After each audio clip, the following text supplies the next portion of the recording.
Eszébe jut, hogy ki kéne járni onnan. Hát így, de hallod, miért rögnék, hogyha nem tudnak kiállni?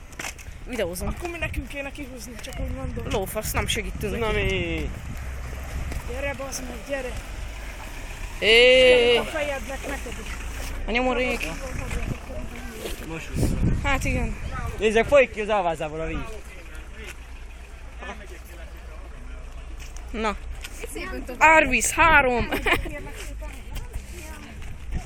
De hogy hullámzik?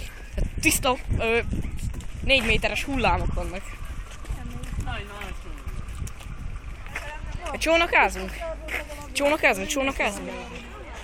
Legalább valamit védenek. Ja, az arcokat majd, arcokat azokat így nem. Ja, hogy kitakarom, hogy csak a testedet veszem. Rohászkás tanuló. Csak a testedet veszem. Meg is raklak az ídes anyádat. Hozzáírtél a fejhallgatómhoz. Na és... Hallod, figyeld már. Rakpart árvíz miatt lezárva, de miért nincs is árvíz? Nézd meg! Ez csak a levegő. Na. Ne rohanjunk, hadd lobogjon a hajunk! Videózott meg le. A hapit rózsaszín Zsák! Zsákok! Itt vagy zsákok!